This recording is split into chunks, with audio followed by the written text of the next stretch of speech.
اعوذ باللہ السمیع العلیم من الشیطان اللعین الرجیم بسم اللہ الرحمن الرحیم رب اشرح لی صدری ویسر لی امری واحلل عقدۃ من لسانی یفقهوا قولی الحمد للہ الذی ہدانا لہذا وما كنا لنهتدی لولا ان ہدانا اللہ لقد جاءت رسل ربنا بالحق ثم الصلاة والسلام والتحية والإكرام على سيدنا وحبيب إله العالمين وشفيع المذنبين أبي القاسم محمد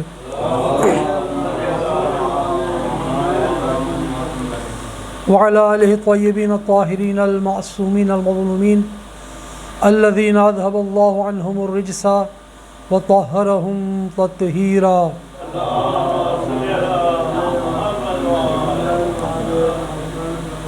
اما بعد فقد قال الله الحكيم في كتابه الكريم اعوذ بالله من الشيطان الرجيم بسم الله الرحمن الرحيم يا ايها الذين آمنوا اتقوا الله حق تقاته ولا تموتن الا وانتم مسلمون. صلوات پڑھیں محمد و آل محمد پر. عزیزان گرامی، ماہ مبارک کے رمضان کا تقریباً ایک ہفتہ گزر چکا ہے اور یہ ایسے بابرکت ایام ہیں کہ ہونا تو یہ چاہیے کہ ان ایام کے ایک ایک کر کے گزرنے پر، آگے بڑھنے پر ہمارے دل تڑپنے چاہیے کہ یہ کیا ہو گیا کہ اتنے بہترین ایام ان میں سے ایک ہفتہ گزر گیا، اب صرف 3 ہفتے ہمارے پاس ہیں. لیکن پریکٹیکل ہوتا یہ ہے کہ ایک ہفتہ گزر جاتا ہے تو لوگوں کے اندر یہ خوشی کا تاثر پیدا ہو جاتا ہے کہ وہ یہ سمجھتے ہیں کہ چلے بھائی ایک ہفتہ گزر گیا، اب باقی صرف 3 ہفتے باقی بچے ہیں. ان ایام کے گزرنے میں افسوس کے بجائے خوشی کا پہلو غالب ہوتا ہے. وجہ اس کی یہ ہوتی ہے کہ ایک انسان جو چیزوں کی حقیقت سے واقف نہیں ہوتا، اس کے بارے میں آپ نے یہ حدیث سنی ہوگی، روایت اس قسم کی آئی ہے کہ دنیا کو سانپ سے تعبیر کیا گیا ہے. سانپ جو ہوتا ہے اس کو جب ایک بزرگ آدمی دیکھتا ہے، بڑا آدمی دیکھتا ہے، سمجھدار انسان دیکھتا ہے تو اس سے خوفزدہ ہو کر دور بھاگتا ہے. کیوں؟ اس کو معلوم ہے کہ یہ سانپ جو ہے وہ اس کے اندر زہر ہے اور یہ ڈسے گا تو میرے لیے خطرہ پیدا ہو سکتا ہے، وہ دور بھاگتا ہے. لیکن اس کے مقابلے میں جو بچہ ہے، حدیث کا حصہ ہی ہے، بچہ اس کی طرف لپکتا ہے. کیوں؟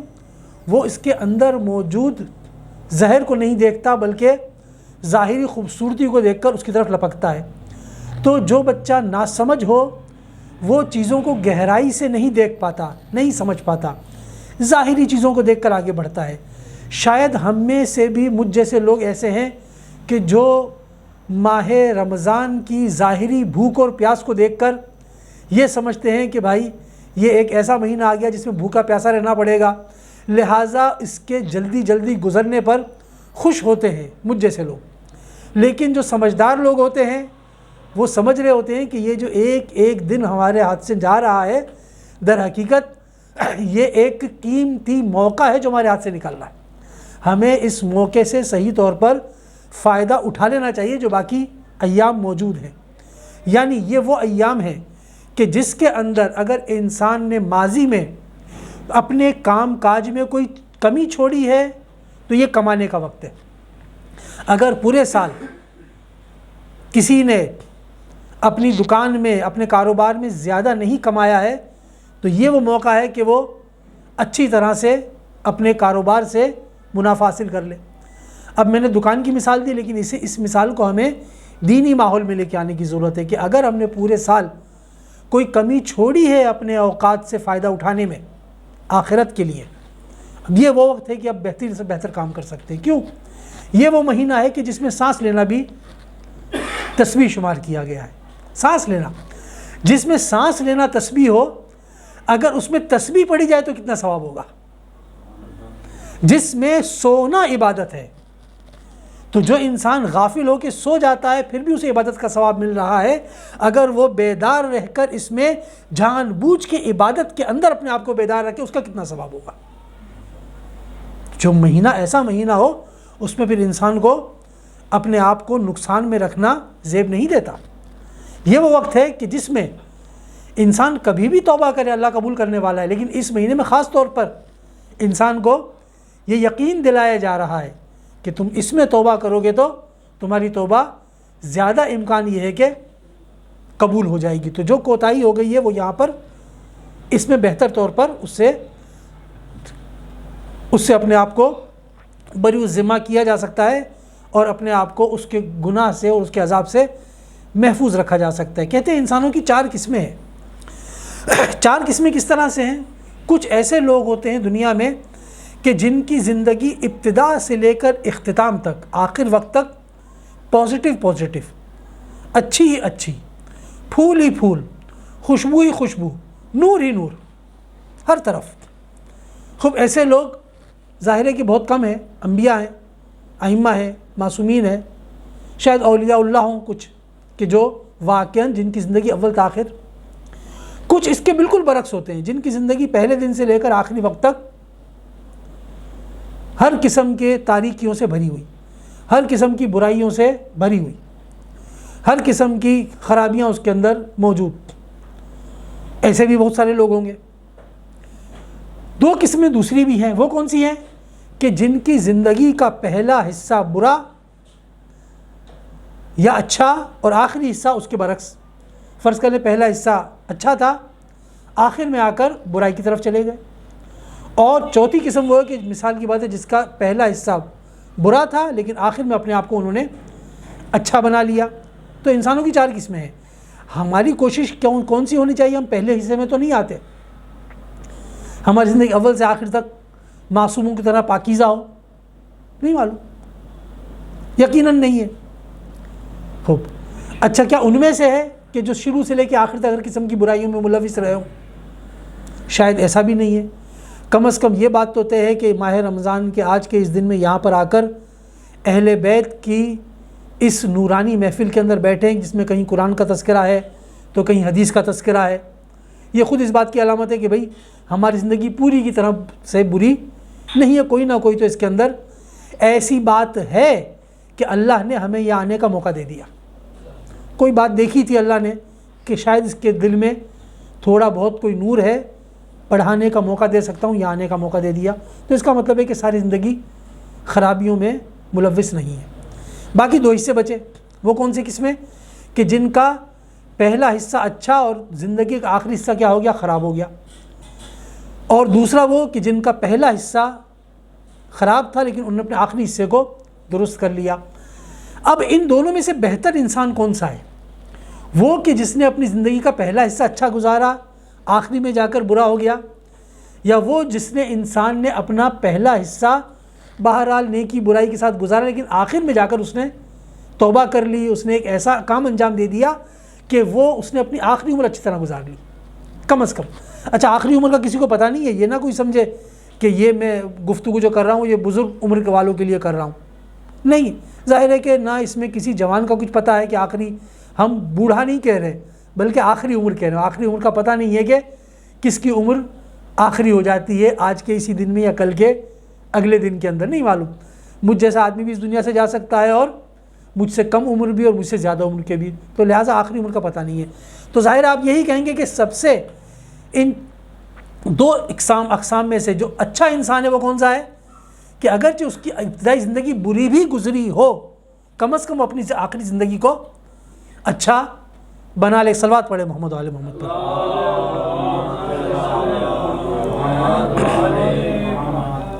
اچھا، کچھ ایسا ہوتا ہے کہ انسان جو ہے وہ اپنی زندگی کے کچھ حصے میں برا ہو، آخری حصے میں اچھا ہو جائے۔ مثال دیکھ لیں، زہیر ابن قین ایک ایسی شخصیت ہے کہ جس کا ذکر ہم اکثر اوقات اور خاص طور پر ایام اعظام میں ضرور سنتے ہیں۔ ان کی تاریخ پڑھیں آپ، عجیب و غریب تاریخ ہے، یعنی ان کے بارے میں واضح مشہور ہے کہ جب یہ کربلا میں موجود تھے، یعنی امام حسین کے پاس نہیں آئے تھے، جب تک تھوڑا دور تھے، تب تک ان کا تعلق انہیں کہا جاتا تھا عثمانی. عثمانی یعنی حضرت علی سے کے مخالف. زہیر عثمانی تھے. یعنی کیا مطلب؟ یعنی حضرت علی کے مخالف تھے, مخالف گروپ میں تھے. ان کی ابتدا اچھی نہیں تھی, لیکن جب یہ کربلا کے اندر پہنچے, جب شہید ہوئے ہیں, تو پھر یہ عثمانی نہیں تھے, اس وقت یہ حسینی بن چکے تھے. بس انسان اپنی زندگی میں تبدیلی لا سکتا ہے. حر ابن یزید ریاحی, اس کی زندگی کیا تھی؟ وہ یزید کے لشکر کا ایک کمانڈر تھا. چھوٹا آدمی نہیں تھا, عام سپاہی نہیں تھا, کمانڈر تھا. 1000 افراد اس کے ماتحت تھے. اس کو بھیجا گیا تھا, جاؤ جا کر امام حسین کو روکو اور اس کو لے کر یہاں پر آؤ. ایک ایسا شخص, لیکن وہ شخص کہ جو یزید کے لشکر میں تھا, اس نے اپنی عاقبت کو سنوارا, عاقبت کو بہتر بنایا, اور جس وقت وہ اس دنیا سے گیا تو اب ایک ایسی حالت میں ہے کہ کوئی اس کو جب بھی امام حسین کو یاد کرتا ہے تو اس کو بھی پہلے یاد کرتا ہے. جب امام حسین کا تذکرہ کرتا ہے, امام حسین کے لیے روتا ہے, تو وہ حر کے لیے, اس کے بچے کے لیے بھی آنسو بہاتا ہے. ایک صلوات پڑھے محمد و آل محمد پر. اچھا, کیا ایسے لوگ بھی پائے جاتے ہیں کہ جنہوں نے اپنی عاقبت بری کر لی ہو؟ ایسے لوگ بھی ہیں, ہاں ایسے لوگ بھی ہیں جو شروع میں اچھے تھے. ثعلبہ ابن حاطب ایک شخص ہے رسول پاک کے زمانے کا. ثعلبہ ابن حاطب اس کا نام ہے, مدینے میں ہے. ہمیشہ رسول پاک کے ساتھ نماز جماعت, ہمیشہ ہر جماعت. اچھا, حالات اچھے نہیں تھے اس کے. اس نے رسول اللہ سے کہا, یا رسول اللہ کوئی دعا بتائیں, کوئی دعا کریں میرے لیے کہ میری غربت دور ہو جائے. رسول پاک اس سے کہتے تھے کہ دیکھو, کم ہو لیکن تم اس کا شکر ادا کرو, یہ اس زیادتی سے بہتر کہ جس کو برداشت نہ کر سکو, جو تمہاری برداشت سے باہر ہو جائے. برداشت سے باہر ہو جائے تم اس سے آپے سے باہر ہو جاؤ گے, تم اس کو سنبھال نہیں سکو گے. لیکن چلا جاتا تھا, پھر دوبارہ آ کہ یا رسول اللہ آپ نے دعا کرے نا, آپ نے کوئی دعا نہیں کی, آپ نے مجھے کچھ بتایا نہیں. نماز پابندی سے پڑھتا تھا, جماعت میں آتا تھا, اور ہمیشہ یہ اصرار. رسول پاک جواب دیتے تھے کہ بھئی اس کم میں برداشت کرو, اسی میں شکر ادا کرو. زیادہ کے چکر میں پڑھو گے, برداشت نہ کر سکے تو یہ تمہیں نقصان دہ ہو جائے گا. دعا رسول پاک کر رہے ہیں, لیکن رسول بھی کہہ رہے ہیں کہ میری دعا سے بھی اگر پیسہ آیا, برداشت نہیں کر سکے, پیسہ نقصان دہ ثابت ہو جائے گا. نہیں مانا, دعا کرتا رہا, اصرار اصرار اصرار. رسول پاک نے دعا کی یا اسے کچھ پیسے دیے, اس نے اس پیسے سے کام کیا اور مالا مال ہو گیا, بہت پیسہ آ گیا اس کے پاس. پیسہ آیا تو اس نے بھیڑیں خرید لی. اس زمانے میں بھیڑیں خرید لی. بھیڑیں رکھنے کی جگہ نہیں تھی اس کے پاس, کیا کرتا؟ شہر میں جگہ کم تھی, بالآخر اسے کیا کرنا پڑا؟ شہر سے باہر شفٹ ہونا پڑا. ایک جگہ لے لی, وہاں پہ اپنے ریوڑ رکھ دیا. اب شہر سے باہر چلا گیا, اب صبح دوپہر شام کیسے نماز کے لیے آئے؟ تو سب سے پہلا کام کیا ہوا؟ اس کی نماز جماعت گئی. اب وہ روزانہ نماز جماعت کے لیے 3 ٹائم مسجد میں نہیں آ سکتا. پھر کیا ہوا؟ کچھ عرصہ گزرا, جمعے کو آتا تھا, پھر کام اتنا بڑھ گیا, برداشت نہیں کر سکا, جمعے کی نماز میں بھی آنا چھوڑ دیا. ابھی کام ختم نہیں ہوا ہے. زکوٰۃ کا حکم آیا. رسول پاک نے اپنے آدمیوں کو بھیجا کہ جاؤ, جا کر اس سے بولو کہ تمہارے پاس اتنی بھیڑیں ہیں, اتنی بھیڑوں میں اتنے % جو ہے وہ زکوٰۃ نکلے گی, زکوٰۃ دے دو. یہ لوگ پہنچے اس کے پاس, پہنچے اور کہا کہ بھائی رسول پاک نے پیغام بھجوایا ہے کہ زکوٰۃ دے دو, تمہارے پاس اتنی بھیڑیں ہیں, بھیڑوں پہ زکوٰۃ ہوتی ہے. کہیں ہم نے تو سنا تھا کہ ٹیکس اور جزیہ جو ہے وہ کافروں سے لیا جاتا ہے, یہ مسلمانوں بھی زکوٰۃ کا چکر چلا دیا, کوئی پیسہ ویسا نہیں ہے, جاؤ. وہ کہ جو رسول پاک کی ہر نماز میں حاضر ہوتا تھا, دولت آئی, برداشت نہیں کر سکا. برداشت نہیں کر سکا وہ انسان کہ جس کی نماز قضا نہیں ہوتی تھی جماعت کے علاوہ, وہ شخص کافر ہو کے مرا, اسلام سے دور ہو گیا. بس ہمارے سامنے بات آ گئی کہ 2 قسم کے لوگ ہیں ہمارے پاس, 4 قسم کے ہیں, جن میں سے 2 جو ہمارے تذکرہ ہے جس کا, وہ کہ جس کی ابتدا